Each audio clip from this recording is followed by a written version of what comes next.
Everybody loves Mrs. Doubtfire. You know, the super realistic 1993 comedy about Daniel Hillard, a recently divorced man who disguises himself as an old British nanny to be closer to his children. Daniel is a bit of a jerk, but through comedic misadventures, he learns to become the selfless, kind person he always should have been. Only that doesn't really happen. In fact, we hardly see Daniel change for the better at all, and trust me, he needs to. Is this a weakness in the script? Why were these choices made? Would the film improve if Daniel's character arc addressed his weaknesses more thoroughly? From the beginning of the film, we see that Daniel cares for his children. He quits his job as a voice actor because of unethical smoking in a cartoon, and even throws a crazy 90s birthday party for his son, despite his bad grades. But he's also selfish. He burns bridges when quitting his job, doesn't consult with his wife about the birthday party. He just does what he wants to do. It's this combination of selfishness and love for his children that pushes Daniel to deceive his wife, and for a time his kids, and become Mrs. Doubtfire. After tricking his ex-wife into hiring Mrs. Doubtfire as a nanny, it isn't long before he's bringing discipline into the household, doling out punishments and getting his kids to do both chores and homework. Although he has trouble in the kitchen at first, Daniel quickly brings the parenting skills that were missing in his married life. The problem is that he never really was a terrible father. The impetus to make his kids happy was there from their first scene, and his ability to give his children discipline is effortless. And on day one of the job, it's not something he struggles with, giving evidence to a disciplinarian side that maybe we just didn't have time to see before his divorce. The book Creating Character Arcs by K.M. Weiland details how characters have a want, often a lie they believe in, and a need, an eventual truth they need to embrace.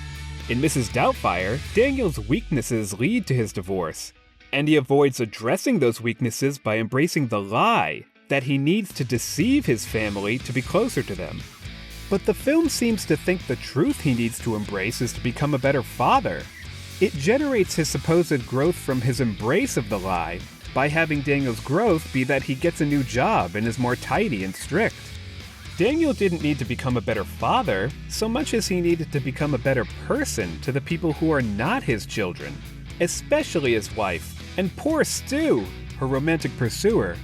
His wife's complaints are all about his selfish disregard for what she wanted. Even after learning about this, we see Mrs. Doubtfire undermining his ex-wife and her relationship with Stu, and Stu doesn't deserve any of the things that happen to him as a result. Once his deception is found out, and full custody is granted to Miranda, Daniel still seems to be the same man he always was, still blaming her for the fallout of the Mrs. Doubtfire debacle. It's really Miranda who changes in the film. She's portrayed as a responsible stick in the mud in the beginning, who gradually becomes happier not only with distance from her ex-husband, but also from the order that Mrs. Doubtfire brings to the household. In the end, knowing that it was Daniel bringing this unity to the family the whole time, she relents and allows him to have greater access to their children. There's nothing wrong with this on the face of it, but it's not really Miranda's story, and it's Daniel whose character is so clearly in need of change. There are plenty of opportunities in the film where this idea could have been addressed. When Miranda confides in Mrs. Doubtfire what she couldn't confide in Daniel, he learns that she didn't really like who she was when she was with him, despite admiring his spontaneity. Here Daniel appears to sympathize, yet he doesn't internalize it enough to change his behavior towards her in the rest of the film. We could have seen a difference in how he treats his ex-wife. Maybe she drops her kids off late again and he's annoyed, but in a moment of clarity, he reacts with understanding. Maybe he even learns to respect Stu's relationship with his children, seeing it as an important part of their new life. And instead of relenting with very little motive, Miranda could relent because of how he's more respectful to her. But most importantly, he might stop his Mrs. Doubtfire charade on his own, and approach her about a custody agreement. One can read Mrs. Doubtfire as a kind of fantasy film about divorce.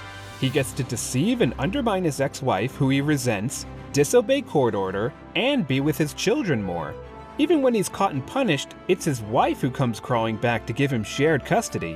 Why make a film where the main character is horribly dishonest, with almost no consequences? The reason probably lies in who the target audience is. The film was directed by Chris Columbus, who also directed the smash hit Home Alone. Looking at the trailer for Mrs. Doubtfire, it's clear they were pitching a fun family comedy, and this is pretty much what the film actually delivers on. The film goes out of its way to reassure children about the nature of divorce.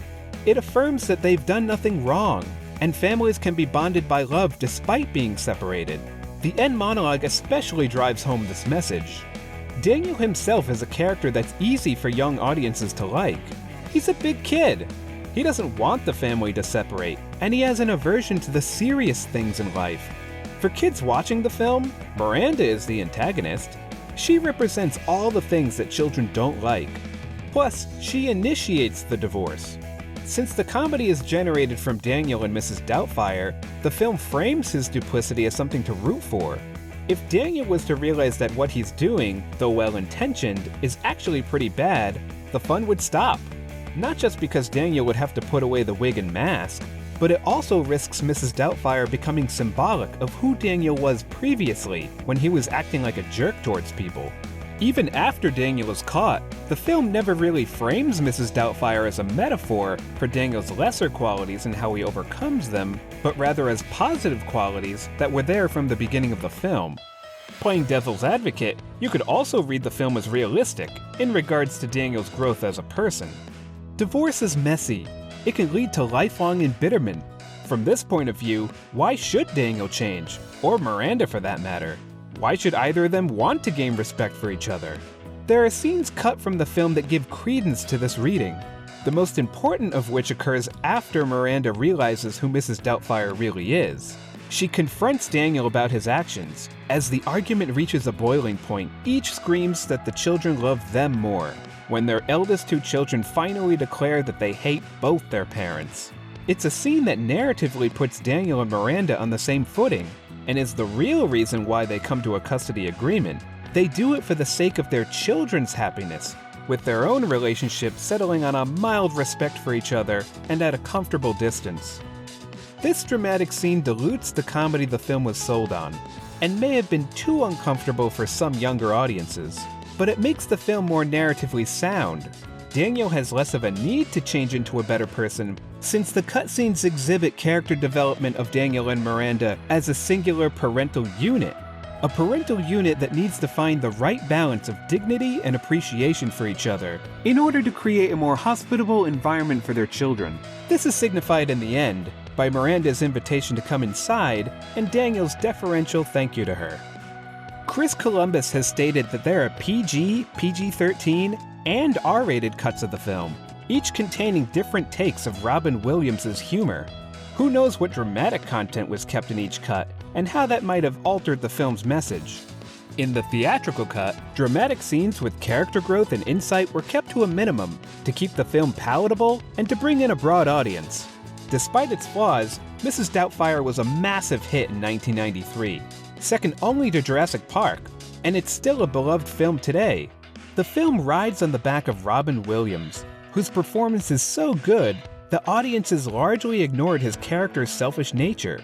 It's a testament to his ability to be both funny and greatly sympathetic, and remains an iconic performance that audiences will always remember.